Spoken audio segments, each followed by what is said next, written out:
menjelaskan apa itu ekonomi digital. Ekonomi digital adalah semua bentuk aktivitas ekonomi yang menggunakan teknologi informasi dan komunikasi agar lebih aman dan efisien. Hal ini termasuk kepada transaksi jual beli, marketing, dan lainnya yang dapat memengaruhi perekonomian. Ekonomi digital mampu membuat perubahan pada kegiatan ekonomi masyarakat dan bisnis, dari yang awalnya manual menjadi serba otomatis, sehingga setiap kegiatan sehari-hari dan bisnis bisa dilakukan dengan mudah dan juga cepat. Selanjutnya adalah kelebihan dan kekurangan ekonomi digital. Yang pertama itu kelebihan ekonomi digital. 1. Banyaknya informasi dan pilihan yang bakal didapatkan oleh para pelaku pasar dalam hal produsen. Yang kedua, tidak banyak menyita waktu. Yang ketiga, dengan adanya digital ekonomi, maka membuat pembiayaan untuk pengembangan usaha menjadi lebih dapat dipangkas lagi. Dan selanjutnya adalah kelemahan ekonomi digital. 1. Terletak pada masalah monopoli pasar. 2. Digital ekonomi selalu membutuhkan media. Yang ketiga, ancaman terhadap data pribadi.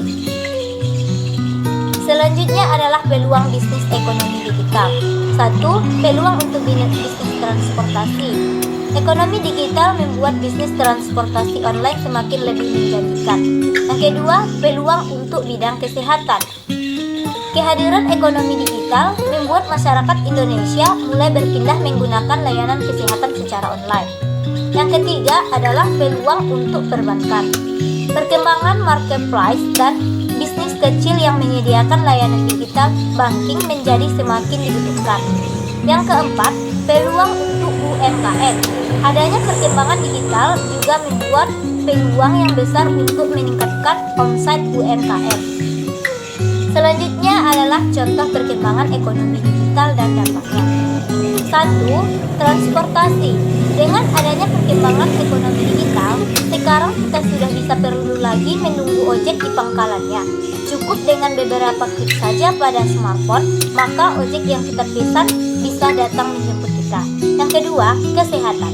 Dengan kehadiran aplikasi layanan kesehatan seperti Halodoc, konsultasi dengan dokter dan membayar resep obat pun kini bisa dilakukan secara online. Dari sisi bisnis, banyak pihak rumah sakit dan juga apotek yang terbantu peningkatan pendapatannya karena menjadikan. Yang ketiga adalah perbankan. Proses bisnis yang saat ini sudah serba digital dan otomatis membuat industri keuangan terus berlomba dalam membangun fintech, seperti e-wallet yang dibuat oleh perusahaan startup OVO dan Dana. Yang keempat, bisnis. Ekonomi digital juga mampu menekankan biaya bisnis UMKM karena saat ini masyarakat sudah tidak perlu lagi membangun toko fisik yang mahal untuk berbisnis. Mereka cukup membuat lapak secara gratis di marketplace yang saat ini sudah banyak tersedia. Selanjutnya adalah perkembangan ekonomi digital di Indonesia. Dalam bidang ekonomi konvensional maupun digital, Indonesia adalah pasar potensial. Selain yang letaknya berada pada jalur perdagangan, jumlah masyarakat Indonesia yang besar dan mampu menerima perkembangan teknologi menjadi faktor lain. Perusahaan besar seperti Google bahkan berani memperkirakan bahwa Indonesia akan mendapat keuntungan 100 miliar dolar pada tahun 2030. Perkiraan tersebut berkaca pada nilai pasar ekonomi digital Indonesia pada tahun 2018 yang mencapai 27 miliar dolar. Apabila perkiraan tersebut benar, maka Indonesia akan meraih posisi sebagai satu di antara 5 negara dengan ekonomi terkuat di dunia. Selanjutnya adalah potensi ekonomi digital Indonesia. Apabila menyebut ekonomi digital, maka umumnya yang terpikir adalah e-commerce. Hal itu karena ekonomi digital di Indonesia didominasi oleh e-commerce. Nama-nama platform besar seperti Tokopedia dan Bukalapak adalah perusahaan yang populer di Indonesia, bahkan di tingkat Asia dan dunia. Selain dari sektor e-commerce, potensi ekonomi digital Indonesia masih terbuka lebar. Beberapa bidang seperti perbankan, agrikultur, tata kota, hingga bidang transportasi masih terbuka lebar persaingannya. Selanjutnya adalah tantangan ekonomi digital di Indonesia. Keamanan siber, masyarakat yang terbiasa melakukan transaksi tatap muka harus mendapatkan jaminan keamanan untuk transaksi digital, mulai dari jaminan atas produk asli hingga keamanan membayar. Yang kedua adalah kemampuan sumber daya manusia. Harus diakui bahwa kebanyakan tenaga kerja di Indonesia tidak berada pada sektor digital. Meskipun tersedia dalam jumlah banyak, tetapi kebanyakan lulusan pendidikan Indonesia merupakan pekerja potensial di bidang pekerja fisik. Selanjutnya adalah infrastruktur yang buruk.